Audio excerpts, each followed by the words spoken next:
আমি ছেলের মুখের দিকে তাকাই আমি যে একটু সস্থিরতা ছিলাম সেইটুকু এখন অস্থিরতার ভিতরে আছি। বিচার চান কিনা? বিচার তো অবশ্যই, কারণ এই অন্তর্বর্তী সরকারের অধীনে এই এত বড় একটা দুর্ঘটনা এটা পৃথিবীর ইতিহাসে নাই, যে একটা রাজনৈতিক দল এবং একটা রাজনৈতিক দলের সে চেয়ারম্যান, তাকে এভাবে অতর্কিত হামলা করা এটা মানুষের কাজ না। এবং সেখানে দেখা গেছে পুলিশ, আর্মি এবং ওই জাতীয় পার্টির লোকজন, তারপর কিছু অনুপ্রবেশকারী সবাই একত্রিত হইয়া তাকে এভাবে তার উপরে হামলা করছে।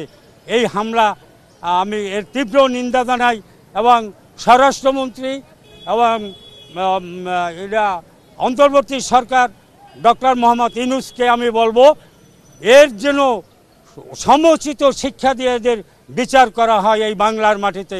যদি এই বিচারই না হয় তাই বাংলার মাটিতে অনেক কিছু ঘটে যাবে।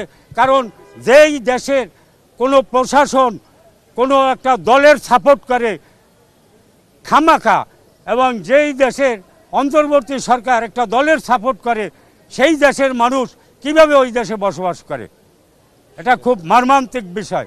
সে তো এখন সে ভালো হোক, আমি এইটাই কামনা করি। তারপরে এটা নিয়ে সরকারের কাছে তো তার দলের পক্ষ থেকে আবেদন করা হয়েছে। অন্তর্বর্তী সরকার এখন আর স্বরাষ্ট্রমন্ত্রী তারা এটা কি করে এটা দেখা যাবে সামনে। আমি আরেকটা কথা বলবো, এই বৈষম্য বিরোধী দল আজকে বাংলাদেশের তারা একটা বড় দল।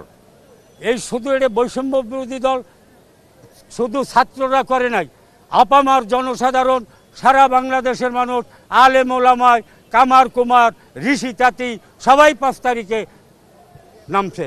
অতএব এই 5 তারিখের জুলাই অভ্যুত্থানে সবার সম অধিকার আছে।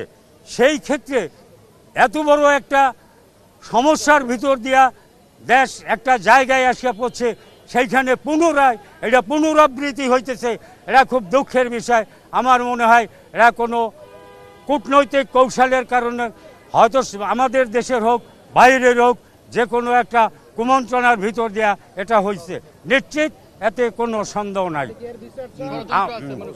আমি এই হামলার তীব্র নিন্দা এবং এই এত বড় একটা ন্যাক্কারজনক ঘটনা এখন পর্যন্ত প্রশাসনের দিকে কি পদক্ষেপ নিছে, স্বরাষ্ট্রমন্ত্রী কি পদক্ষেপ নিছে, তারপরে প্রধান উপদেষ্টা কি পদক্ষেপ নিছে, এটা তো আমরা জানি না। পদক্ষেপ নেবে তারা, এটা তাদের নেওয়ার কথা, এবং তারা কি নিছে এটা আমরা জানি না।